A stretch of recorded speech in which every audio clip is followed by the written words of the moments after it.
I spent $2,000 in a week at a conference with some of the most successful business owners in the world, and in today's video, I'm going to share with you guys the 3 biggest lessons that I learned and how you can immediately begin to apply these lessons into your own business to make you more money and ultimately achieve more success. Now, these are in no particular order with regards to the importance of them. However, I did save my favorite lesson for last. So if you want to learn the 4 moves that'll get you to $1 million a year, stick around until the end of the video. And if you've been thinking about starting your own business, be sure to check out my buddy Aaron's free web class tomorrow night on how he scaled his business from zero to over $200,000 a year with 1 truck and no money. And he breaks down the 3 secrets that allowed him to become one of the biggest companies in his city, and it is completely free. Just sign up with the first link in the comment section and the description. Now, this first lesson comes from a YouTuber named Preston Plays, and he says to treat your business like a business and not a side hustle. And we can do this in a couple of different ways. Firstly, we want to identify our workflows and track our tasks and time. When we do these kind of things, it's going to allow us to see where we're not being efficient within our day-to-day activities and where we're losing time throughout the day. So a lot of people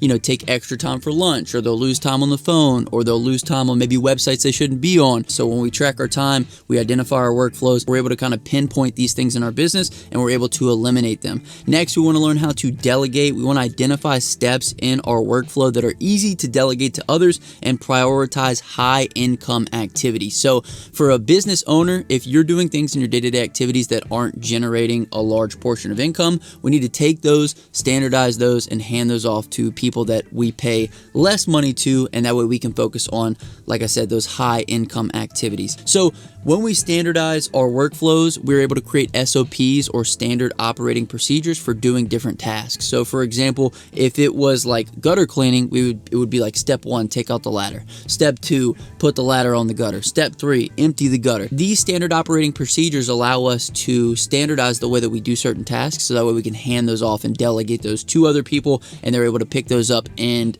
perform them in the same way that we would. So by figuring out different things that we can standardize within our workflows, it's then going to make it easier for us to delegate those tasks to other people. And then lastly, the biggest businesses in any industry build teams. This guy Preston has over 100-person team, and basically what he's done is removed himself from any tasks that he's not proficient in or aren't really the big picture items for the business. So the owner needs to focus on the work that they are best at and build a team around them to facilitate everything else. And this is ultimately how we scale a business, and how we can exit a business is by building teams, building systems, and figuring out how we can be proficient with our time, energy, and efforts. So that was lesson number 1, treat your business like a business and not a side hustle. Oftentimes, I'm guilty of this. I just do whatever I feel like doing, and I don't delegate tasks. I don't have standard operating procedures. And this guy really opened my eyes up to how unorganized I am with my current business and how I need to get more serious about that. Now, lesson 2 is from a billionaire YouTuber,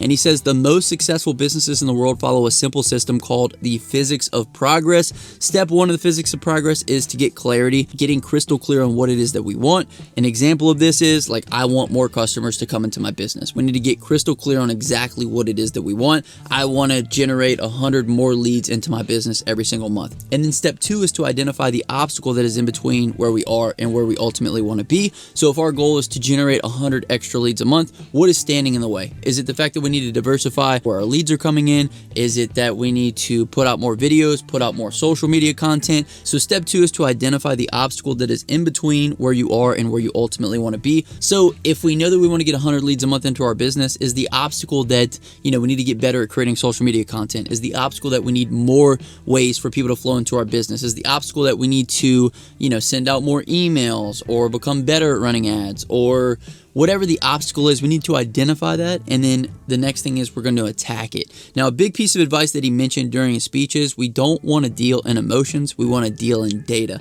Oftentimes, we let the way that we feel get in the way of the practical things that we need to be doing in order to make progress within our business. We get our ego all tied up in what it is that we're doing, and then as a result of that, we make excuses that are external to ourselves as to why we're not doing better. So, for example, if I was a business owner, I wanted to get 100 extra leads into my business a month, I might say, well, the problem is Facebook, they're too expensive, or the problem is those flyers that we passed out, the company that printed them didn't do a good job.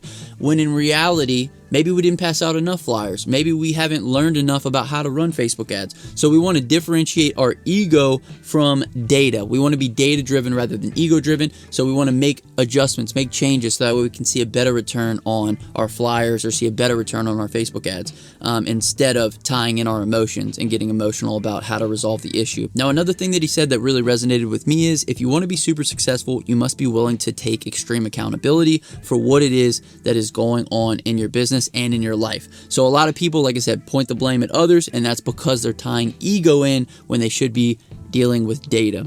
Lastly, he talked about the loop of progress, which essentially brought everything together. So first, we must get clarity on what it is that we want. Then we must find the obstacle that is in the way of where we are and where we want to be.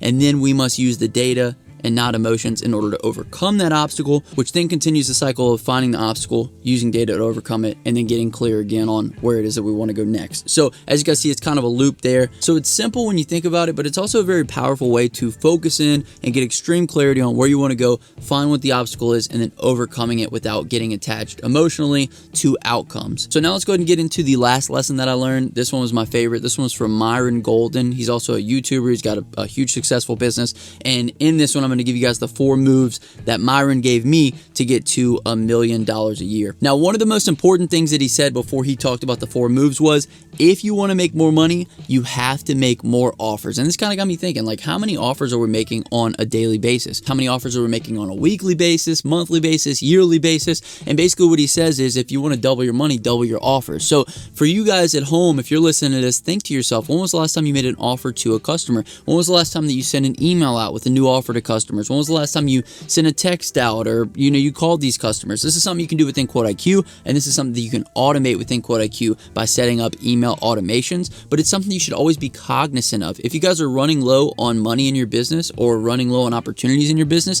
make more offers to customers. Say, hey, we're doing 15% off this week for concrete cleaning, house washes, roof cleanings. Hey, we're offering a fall special where we're going to clean your gutters for free with any house wash you purchase. Put together offers and make offers to your customers, because the more offers you make, the more money you also make. So that was one of my big takeaways from Myron. But let's get into the 4 moves that'll get your business to $1 million. First and foremost is lead generation. We want to establish systems and workflows for driving the most amount of customers into our business, and we want to diversify our lead generation so that customers flow into our business from a bunch of different sources, as many different sources as possible, and that way we're not one-dimensional with regards to how we're bringing customers into our business. Once we have our lead generation figured out, we then want to focus on lead conversion. So once we've acquired the leads into our business, how do we turn those into customers? How do we communicate with them? What does our offers look like? How are we quoting them? Things of that nature. I want to get super clear on that. You know what I mean? So when a lead comes into our business, we're contacting them quickly.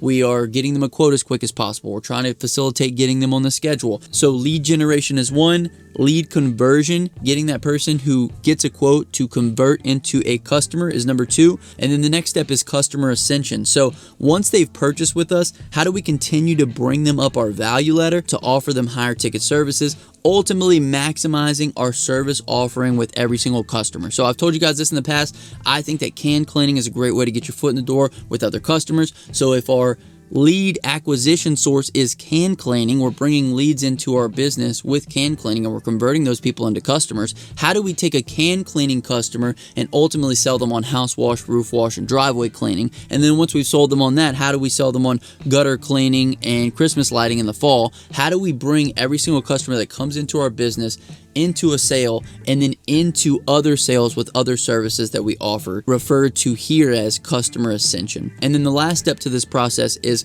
customer retention. So once we've acquired the lead, we've turned that lead into a customer, and then we've brought that customer up our value ladder and sold them multiple services, then how do we retain that customer? How do we keep them coming back year over year? What does our follow-up look like? How many touch points do we have with them every single year? How many offers are we giving them with regards to our other services? So these are all the things that are ultimately going to make for $1 million business. Is if you can dial in on lead generation, lead conversion, customer ascension, and customer retention, you are going to have a massive business on your hand. Now, like I said, with regards to the follow-up, with regards to the offers, that's something that QuoteIQ can help you guys out with, and I'll leave a link for it in the comment section and the description of this video, so be sure to check that out.